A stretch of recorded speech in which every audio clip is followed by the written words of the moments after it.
You were told that switching to whole wheat bread was the healthy choice, that it would protect your blood sugar, support your heart, and keep your diabetes under control.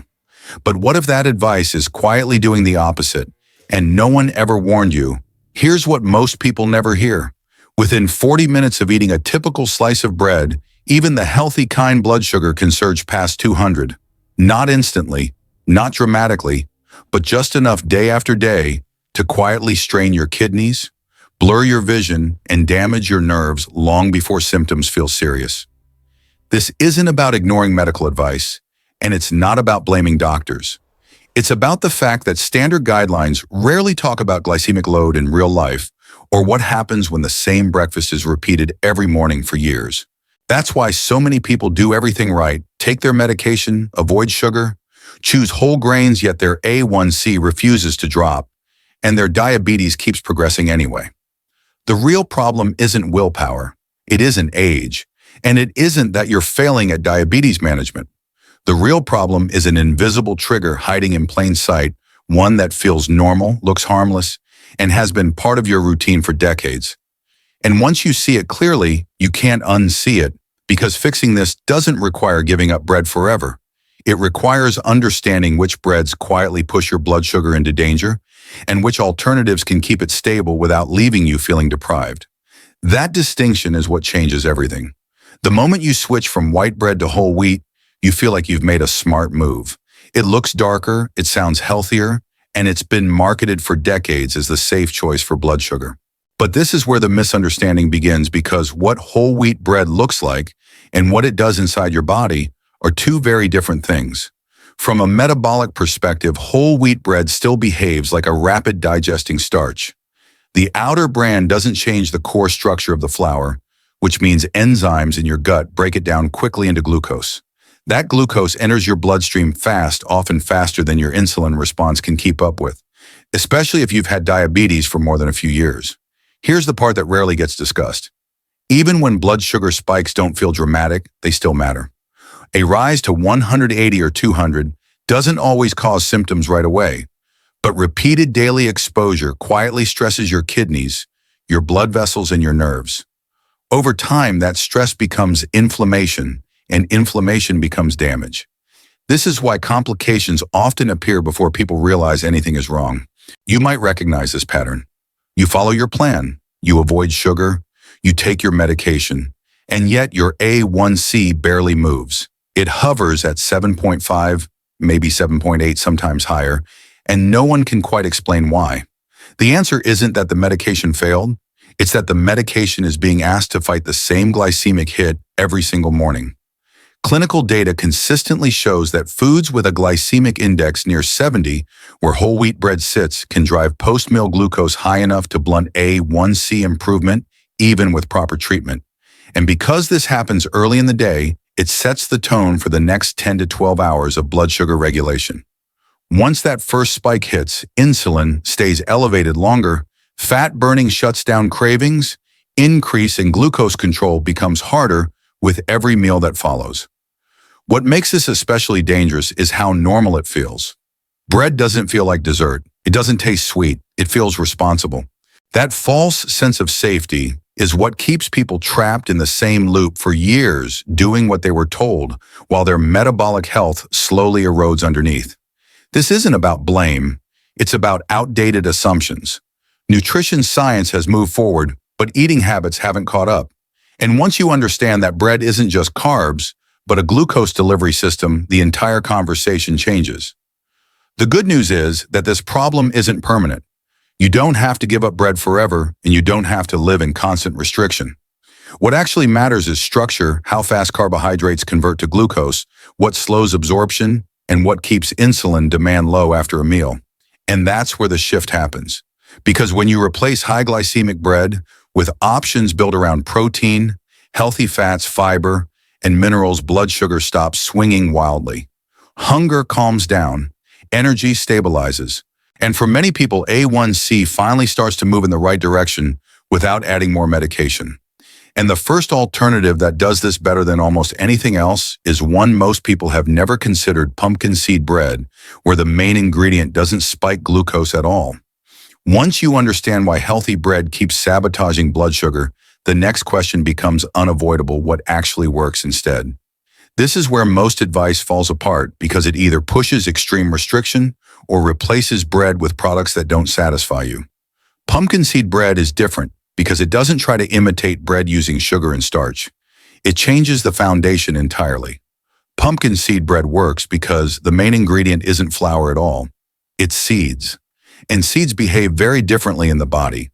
Instead of breaking down into glucose, pumpkin seeds digest, slowly releasing energy through protein and healthy fats rather than sugar. That single structural change completely alters what happens to your blood sugar after eating. Here's the mechanism that matters. Each slice contains very little digestible carbohydrate, but a meaningful amount of protein, fat, and fiber. Protein stimulates glucagon, which counterbalances insulin. Healthy fats slow gastric emptying, preventing sharp glucose rises. Fiber feeds gut bacteria and further delays absorption. The result is a flat, controlled glucose response instead of a spike.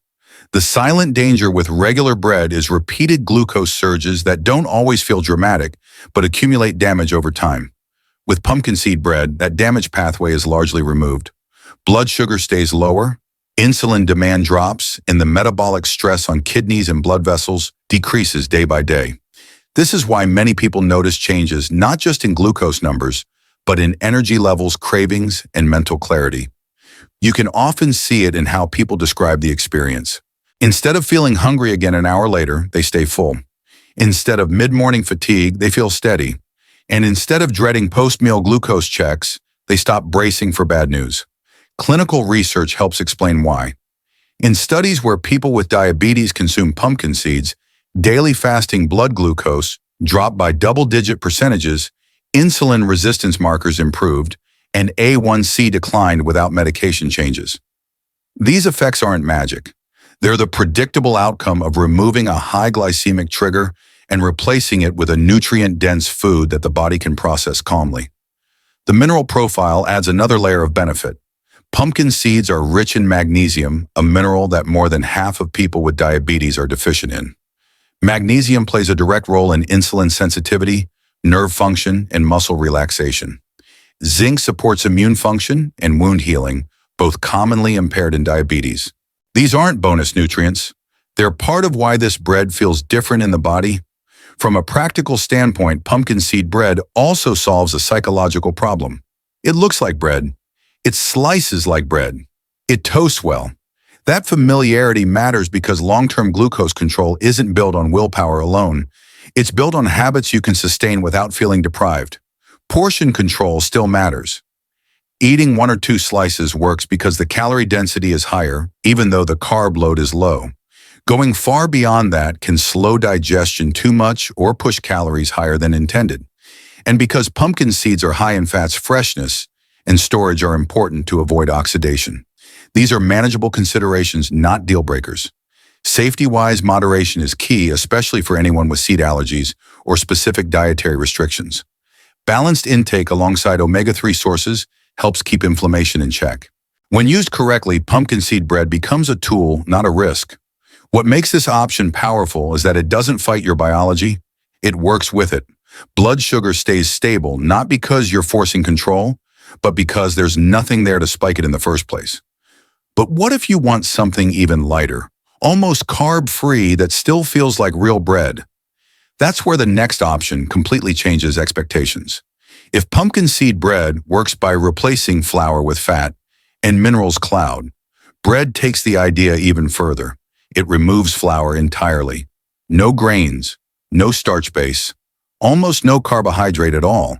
And that's exactly why it feels so disruptive to everything you thought you knew about bread. Cloud bread is built almost entirely from eggs and a small amount of dairy. That structure matters because eggs don't turn into glucose. They digest slowly, trigger satiety hormones, and stimulate glucagon, the hormone that counterbalances insulin. Instead of pushing sugar into the bloodstream cloud, bread quietly shifts your body into a more stable metabolic state. The mechanism is simple but powerful. With almost 0 net carbs per slice, there's nothing there to spike blood sugar. Protein slows digestion and stabilizes appetite. Fat delays gastric emptying, preventing sharp rises and crashes. The result is one of the flattest post-meal glucose curves you can get from something that still feels like bread. This matters because one of the most damaging patterns in diabetes isn't just high blood sugar, it's volatility. Rapid rises followed by drops keep insulin elevated and drive fat storage inflammation and fatigue. Cloud bread interrupts that cycle entirely. Blood sugar stays steady because there's no trigger to disrupt it. Many people notice the difference quickly. They stop feeling the mid-morning crash. Hunger doesn't roar back an hour later. And glucose readings that once felt unpredictable suddenly become boring. And boring is exactly what you want when it comes to blood sugar. Clinical data supports this effect. In studies where people with type 2 diabetes replaced regular bread with high-protein, low-carb alternatives like cloud bread, average A1C dropped by more than 1 full point over a few months. Fasting glucose declined. Weight loss occurred without intentional calorie restriction. Not because people tried harder, but because their bodies stopped fighting constant glucose overload. Cloud bread also delivers micronutrients that matter in diabetes management. Eggs provide choline, essential for liver function, and fat metabolism, both critical when insulin resistance is present. B vitamins support nerve health. Selenium acts as an antioxidant, helping protect pancreatic beta cells from oxidative stress. These benefits don't shout. They accumulate quietly over time. However, this option comes with important context. Because cloud bread is very high in protein and contains virtually no fiber, it shouldn't be used in isolation. Eating it without vegetables or fiber-rich foods can slow digestion and cause constipation. And while most people tolerate eggs, well, a subset of individuals experience rises in LDL cholesterol when egg intake becomes excessive. This isn't a flaw, it's a reminder that even powerful tools need balance. Portion awareness matters here. 2 or 3 slices a day fits well into most metabolic plans. Going far beyond that adds unnecessary protein and saturated fat without additional benefit. Cloud bread is best used strategically as a replacement for problem foods, not as the foundation of every meal. The psychological effect may be just as important as the biological one. Cloud bread looks like bread. It holds fillings. It can be toasted. That familiarity reduces the feeling of restriction, which is often what derails long-term consistency. When something feels normal, it's easier to stick with. What makes cloud bread remarkable is not that it imitates bread perfectly, but that it removes the most harmful part of bread while keeping the experience intact. Blood sugar stabilizes not through effort, but through design. But what if you want something closer to traditional bread texture, still lower carb, but more familiar, more filling, and easier to build meals around? That's where the next option quietly bridges the gap. After cloud bread, many people ask the same question. But what if I want something that actually feels like real bread?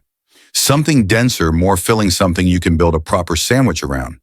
That's where chickpea flour bread enters the picture, and it works not by eliminating carbohydrates, but by changing how the body handles them. Chickpea flour behaves very differently from wheat flour. Even though it contains carbohydrates, those carbs are packaged with protein, fiber, and resistant starch. That combination matters because it slows digestion and spreads glucose release over time, instead of dumping it all into the bloodstream at once. The result isn't a spike, it's a gradual rise your body can manage. This is the mechanism most people miss. Blood sugar problems aren't caused by carbs alone. They're caused by speed. Wheat flour breaks down fast. Chickpea flour doesn't. Enzymes take longer to process it, insulin has time to respond, and glucose enters circulation in a controlled way instead of overwhelming the system. The silent damage with fast carbs is that you often don't feel anything when they hit.